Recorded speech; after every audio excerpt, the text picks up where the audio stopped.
तो स्टूडेंट्स, आज हम 12th क्लास में केमिस्ट्री नेक्स्ट लेक्चर में पढ़ने वाले हैं azeotropes and constant boiling mixture. देखिए, ये टॉपिक थोड़ा सा टिपिकल लगता है, बहुत सारे बच्चों को समझ में नहीं आता है। बार बार कॉल्स और मैसेज आते हैं कि सर एजियोट्रोप समझ में नहीं आया, पर फिर से बताइए। तो देखिए, ideal solution, non ideal solution में हमने पढ़ा है। नॉन आइडियल सॉल्यूशन में पढ़ा है पॉजिटिव डेविएशन शो होता है, नेगेटिव डेविएशन शो होता है, उनको अच्छे से समझना जरूरी है।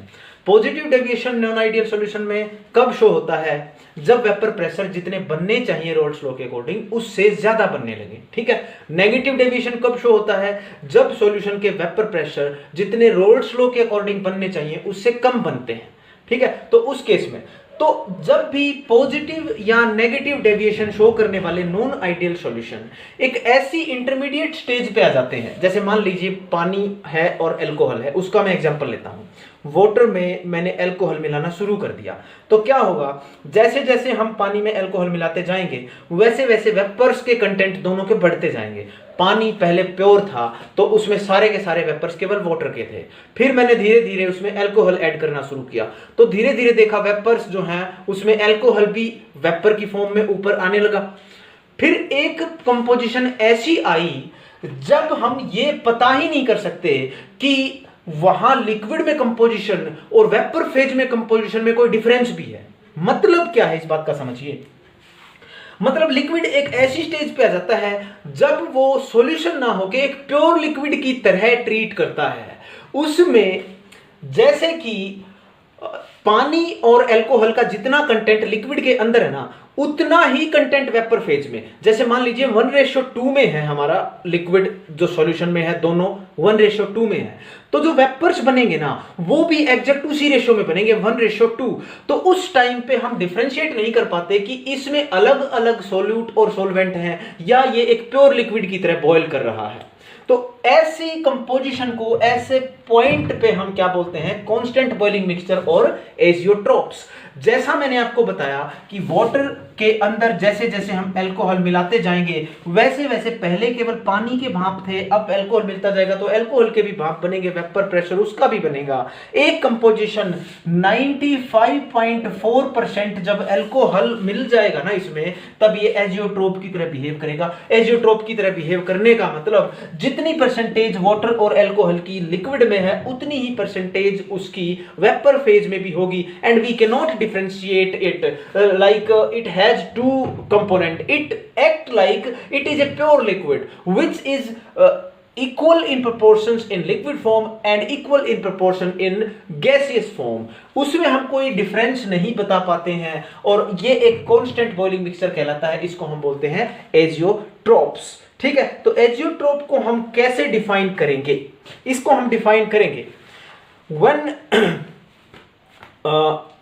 at one of the intermediate composition the total vapor pressure is highest and boiling point is lowest, ठीक है। एक पॉइंट पर क्या होगा, जहां पर मैं पॉजिटिव डेविएशन की बात कर रहा हूं कि एक पॉइंट पर बॉइलिंग पॉइंट तो कम से कम होगा और वेपर प्रेशर हाईएस्ट होगा। उस पॉइंट पर वेपर फेज में जो कंपोजिशन है सॉल्यूट और सॉल्वेंट की, लिक्विड में भी उतनी ही कंपोजिशन है उसकी, और उस स्टेज पे उस लिक्विड की कंपोजिशन को ही हम क्या बोल रहे हैं? एजियोट्रोप और कांस्टेंट बॉइलिंग मिक्सचर। अब क्योंकि ये पॉजिटिव डेविएशन की बात की हमने, नेगेटिव डेविएशन में भी ऐसा ही होता है कि एक पर्टिकुलर ऐसी सिचुएशन आ जाती है जहां पर बॉइलिंग पॉइंट ज्यादा से ज्यादा होता है और वेपर प्रेशर कम से कम होता है। उस पॉइंट को हम बोलेंगे मिनिमम बॉइलिंग एजियोट्रोप।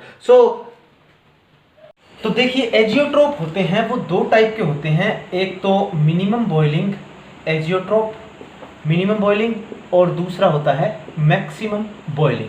अब सोचने की बात है, मिनिमम बॉइलिंग का मतलब है जिसका बॉइलिंग पॉइंट मिनिमम हो। जिसका बॉइलिंग पॉइंट मिनिमम होगा इसका मतलब वो पॉजिटिव डेविएशन शो करेगा, क्योंकि पॉजिटिव डेविएशन शो जो करते हैं उनके वेपर्स ज़्यादा बनते हैं और वो ज़्यादा बनेंगे तो कम टेम्परेचर पर ही उनका प्रेशर एक एटमॉस्फेरिक के इक्वल हो जाएगा, जिसको हम बोलेंगे कि वो मिनिमम बॉइलिंग एजियोट्रोप्स हैं। और जिसका एक एग्जाम्पल हमारे सामने है अल्कोहल यानी इथेनॉल C2H5OH प्लस वाटर।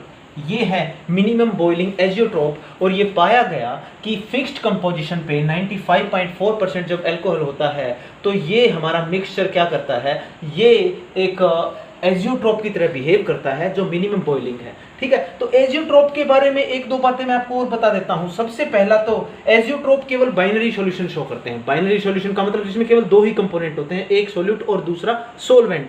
ठीक है, ऐसा नहीं कि 3-4 कंपोनेंट से एजियोट्रोप हम ऑब्टेन कर लेंगे, दैट इज नॉट पॉसिबल।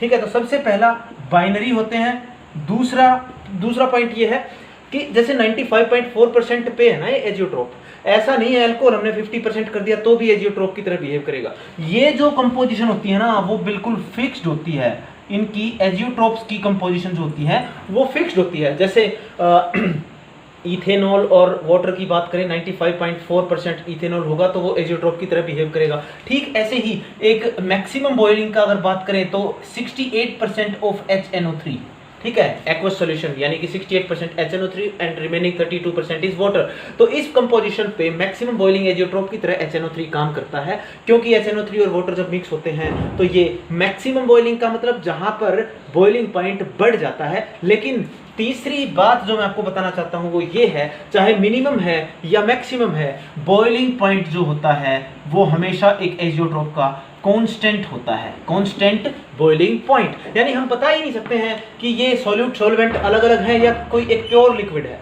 ठीक है, तो एजियोट्रोप का सारा सिस्टम आप समझ गए होंगे क्या होता है। एजियोट्रोप वो चीज है, वो सब्सटेंस है जिसमें दो कंपोनेंट बाइनरी होता है, फिक्स्ड कंपोजिशन में मिले हुए होते हैं और उनका एक कांस्टेंट बॉइलिंग पॉइंट होता है। यानी कि हम इन तीनों पॉइंट को मिलाकर भी इसको डिफाइन कर सकते हैं। ठीक है, so when two substances are in fixed composition, are in at a certain fixed composition, have constant boiling point, then they behave exactly same way in liquid and same proportion in the vapor form. So they are called azeotrope और constant boiling mixture. उनका जो boiling point है वो constant होगा, fixed composition होगी और binary solution होंगे। That means only two components are there, solute, one solute and other is solvent. ठीक है, अब हम इस एजियोट्रोप को ग्राफ के थ्रू भी समझते हैं। ठीक है, ऑलमोस्ट मैंने सारी जो डेफिनेशंस हैं और इसके पॉइंट्स हैं वो बता दिए हैं। अब ग्राफ से और भी अच्छे से समझ में आ जाएगा। अगर कुछ अभी तक नहीं भी समझ में आया होगा किसी को तो भी अच्छे से समझ सकते हैं ग्राफ से। देखिए, ग्राफ में हमने क्या देखा है, इधर होता है वेपर प्रेशर, इधर होते हैं मोल फ्रैक्शन। और अगर हम बात करें कि एक सॉल्यूशन है उसके वेपर प्रेशर रोल्स लॉ के अकॉर्डिंग लगातार क्या होते हैं, इस रिलेशन से बिल्कुल लीनियरली मतलब क्या होता है कि कंपोनेंट का जो वेपर प्रेशर है वो PA = P0A XA ये होता है, यानी mole fraction multiplied by it's pure vapour pressure ये होता है। पूरे सॉल्यूशन की बात करें हम तो सॉल्यूशन का वेपर प्रेशर ये ऐसे हम दिखा सकते हैं, PA + PB ये होता है। ठीक है, अब हम बात करते हैं मिनिमम बॉइलिंग मिक्सचर की। मिनिमम बॉइलिंग मिक्सचर की बात करें तो उसमें पॉजिटिव डेविएशन शो होगा। पॉजिटिव डेविएशन का मतलब वेपर प्रेशर जो है वो ज्यादा बनेगा। ठीक है, एक सर्टेन कंपोजिशन पे वेपर प्रेशर मैक्सिमम होगा और बॉइलिंग पॉइंट मिनिमम होगा। उस पे हम बोलेंगे कि वो कंपोजिशन क्या है, मिनिमम बॉइलिंग मिक्सचर, या हम मिनिमम बॉइलिंग एजियोट्रोप बोलेंगे उस पॉइंट पे। तो हम ये बात कर सकते हैं कि इस टाइप से इसका ग्राफ यहाँ पर बनेगा। ठीक है, जैसे हमने बताया था कि जो पॉजिटिव डेविएशन वाले हैं वो ऐसे शो करते हैं, यानी जितना होना चाहिए वेपर प्रेशर उससे थोड़ा ज्यादा बनता है। लेकिन इसमें ये ग्राफ एजियोट्रोप का ऐसे बनता है, ऐसे ये पीक जो है ये क्या दिखा रही है, ये उस कंपोजिशन को दिखा रही है जहां पर 95.4% तो अल्कोहल है और रिमेनिंग 4.6% जो है ना वो हमारा वाटर है। उस पॉइंट पे बॉइलिंग जो हमारी वेपर्स है वो सबसे ज्यादा बनेगी, वेपर प्रेशर उस पॉइंट पे सबसे ज्यादा बनेगा। तो इस पर्टिकुलर कंपोजिशन पे हम समझ सकते हैं इस ग्राफ के थ्रू भी कि ये कंपोजिशन वो है जहां पर बॉइलिंग पॉइंट मिनिमम है और वेपर प्रेशर मैक्सिमम है, and that is for minimum boiling azeotropes. Maximum की बात करें तो उसमें ये ही ग्राफ जो है ये ग्राफ थोड़ा सा ऐसे आ जाएगा, यानी कि उसमें एक इंटरमीडिएट कंपोजिशन पे मिनिमम वेपर प्रेशर होगा और हम बोलेंगे बॉइलिंग पॉइंट जो है वो मैक्सिमम होगा, और उस पॉइंट पे कहां पर, जहां पर 68% HNO3 होगा and remaining 32% will be of water. ठीक है, तो आई थिंक आपको एजियोट्रोप की ये सारी चीजें समझ में आ गई हैं। फिर भी कोई पॉइंट अगर ऐसा रहता है नहीं समझ में आया तो आप कमेंट करें, मुझे बताएं, वो मैं अगले लेक्चर में या फिर नोट्स में और अच्छे से एक्सप्लेन करके आपको मैं दूंगा। ठीक है, टॉपिक हमारा है कोलिगेटिव प्रॉपर्टीज। देखिए, कोलिगेटिव प्रॉपर्टीज इस चैप्टर की सबसे इंपॉर्टेंट प्रॉपर्टीज हैं और कोलिगेटिव प्रॉपर्टीज में से एक क्वेश्चन आपका जरूर आएगा, बोर्ड एग्जाम्स में भी आएगा, बाकी जो कॉम्पिटिटिव एग्जाम्स आप फेस करेंगे उनमें भी जरूर से जरूर कोलिगेटिव प्रॉपर्टी से कुछ ना कुछ पूछा जाता है। तो ये है क्या colligative property? Colligative property solution की वो प्रॉपर्टीज हैं जिनका संबंध है अमाउंट ऑफ सॉल्यूट से। ठीक है, कि सॉल्यूट की अमाउंट कितनी है सॉल्यूशन के अंदर, इस बात पे डिपेंड करती है कोलिगेटिव प्रॉपर्टी। मतलब ये वो प्रॉपर्टी हैं जो अमाउंट ऑफ सॉल्यूट घटेगी या बढ़ेगी उस चीज का डायरेक्ट इस प्रॉपर्टी के ऊपर असर पड़ता है। ठीक है, तो ये मेनली 4 प्रॉपर्टीज हैं जो कोलिगेटिव प्रॉपर्टी कहलाती हैं, जो डायरेक्टली अमाउंट ऑफ सॉल्यूट पे डिपेंड करती हैं, जिसमें सबसे पहला है relative lowering of vapour pressure, और ये हम कर चुके हैं बहुत अच्छे से। Relative lowering of vapour pressure जो मैंने बताया था आपको, रोल्स लॉ, जो नॉन वोलाटाइल सॉल्यूट ऐड किया था हमने और उस पे रोल्स लॉ को पढ़ा था, तो उसमें हमने पढ़ा था relative lowering of vapour pressure, जिसमें हमने पढ़ा था कि जब नॉन वोलाटाइल सॉल्यूट हम मिलाते हैं तो वेपर प्रेशर जो बनता है सॉल्वेंट का, नॉन वोलाटाइल वो सॉल्यूट होते हैं जिनका कोई भाप नहीं बनती, वेपर्स नहीं बनती हैं, यानी वाष्पशील नहीं होते वो। ठीक है, तो ऐसे सब्सटेंसेस जब मिलाएंगे ऐसे सॉल्यूट, तो सॉल्वेंट की जो भाप बन रही है ना, उस भाप को भी कम कर देते हैं वो, क्योंकि नॉन वोलेटाइल सॉल्यूट सरफेस पे आ जाते हैं सॉल्वेंट के, और सॉल्वेंट की वेपर्स जो बन रही हैं उस वेपर के बनने की दर को कम कर देते हैं। यानी कि लोवरिंग ऑफ वेपर प्रेशर, या हम बोले relative lowering of vapour pressure, directly depend करती है किसके? मोल फ्रैक्शन ऑफ सॉल्यूट के। ये हमने पढ़ा था, तो डायरेक्टली मैं इस बात को यूज कर रहा हूं यहां पर, P0 minus PS upon P0, this is equal to N2 by N1 plus N2, जिसको हम X2 भी बोल सकते हैं, मोल फ्रैक्शन ऑफ सॉल्यूट। तो ये जो पार्ट है इसको हम क्या बोल रहे हैं? Relative lowering of vapour pressure. P0 था, देखिए मैं एक बार फिर से आपको समझा ही देता हूं। जैसे मान लीजिए हमारे पास है वाटर, वाटर का पहले प्योर वेपर प्रेशर था, केवल एक ही कंपोनेंट था, उसको गर्म किया, वेपर प्रेशर बना, वो प्योर वेपर प्रेशर था उसका। फिर हमने क्या किया? फिर हमने एक नॉन वोलाटाइल सॉल्यूट ऐड कर दिया, एक ऐसा सॉल्यूट जिसकी भाप नहीं बनेगी। तो वो क्या करेगा? वो गर्म होके वो इस वाटर की सरफेस पे आ जाएगा, और जो वाटर की भाप बन रही है ना, उनको थोड़ा सा कम कर देगा। कितना कम करेगा? जो सॉल्यूशन की भाप अब रह गई वो इतनी है। मान लीजिए प्योर वाटर की 100 है, सॉल्यूशन की अब जब नॉन वोलेटाइल सॉल्यूट मिलाया तो 80 रह गई है वेपर प्रेशर, तो 100 माइनस 80 वो कितना होगा? 20 क्या है? Lowering of vapour pressure divide by P0। P0 का मतलब यहां पर जो ओरिजिनल वेपर प्रेशर था, तो lowering of vapour pressure per unit original vapour pressure, यानी कितना कम हुआ? पहले जितना था उसके अनुपात में, उसको हम क्या बोलते हैं? Relative lowering of vapour pressure. And this is a colligative property because it directly depends on mole fraction of solute. Solute के सीधे मोल फ्रैक्शन पे या अमाउंट पे डिपेंड करता है, तो इसको हम बोलेंगे एक कोलिगेटिव प्रॉपर्टी है। तो अब देखिए determination of molecular masses of solute.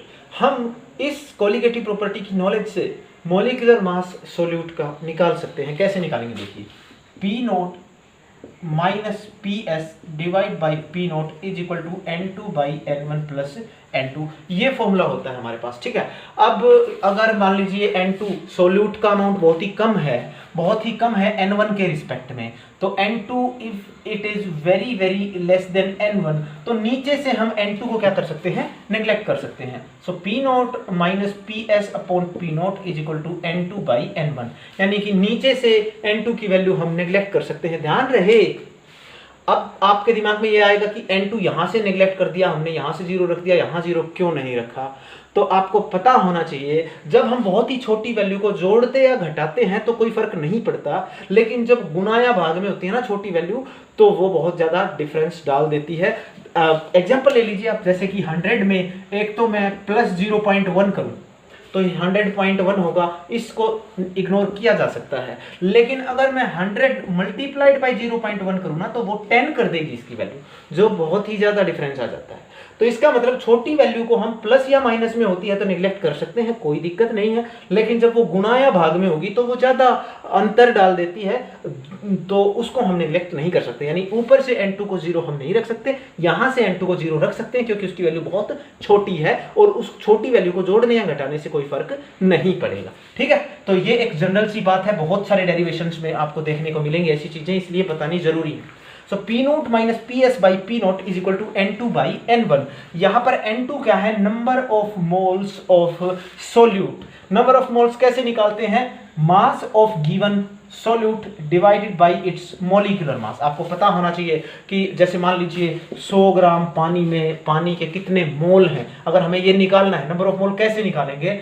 100 बटे मॉलिक्यूलर मास यानी 18, तो ये आ जाएंगे number of moles of water, कितने आएंगे? 5.55। ये आपने मोल कंसेप्ट में पढ़ा है, अगर नहीं भी पढ़ा है तो आप समझ सकते हैं बिल्कुल सिंपल कि 18 ग्राम में क्या होता है? 1 मोल होता है। 1 ग्राम में कितना होगा? 1/18, और 100 ग्राम में फिर कितना हो जाएगा? Multiplied by 100। तो इस तरीके से 100/18 वैल्यू आ जाती है। नंबर ऑफ मोल किसी भी कंपोनेंट के निकालने हैं तो उसका मास कितना दे रखा है, डिवाइड बाई उसका मॉलिक्यूलर मास, ऐसे हम नंबर ऑफ मोल्स निकालते हैं। तो ठीक ऐसे ही N1 के लिए ये वैल्यू कितनी हो जाएगी? N1 is equal to W1 by M1, यानी कि उसका गिवन मास सॉल्यूशन में divide by its molecular mass, and that can be calculated in the given equation. P nought minus P S divide by P note is equal to N2 का मतलब है W2 by M2 and divide by N1, W1 by M1 है तो पलट के M1 by W1 ऐसे आ जाएगा। अब हमें निकालना है M2, तो M2 को इधर ले जाओ, इसको इधर ले आओ, इस तरीके से हम आसानी से निकाल सकते हैं। तो कैसे निकालेंगे? देखिए M2 यानी मॉलिक्यूलर मास ऑफ सॉल्यूट, ठीक है ना, मॉलिक्यूलर मास ऑफ सॉल्यूट अगर हमें निकालना है तो हम कैसे निकालेंगे? M2 को तो इधर ले गए और बाकी सारी चीजें W2 into M1 into P note divide by P naught minus P S into W1, ये वैल्यू हम इस तरीके से निकाल सकते हैं। कोई क्वेश्चन भी आता है तो डायरेक्ट कुछ वैल्यूज दे रखी होगी, 1-2 वैल्यू जो है वो पूछ रखी होगी, वो हम आसानी से निकाल के बता सकते हैं।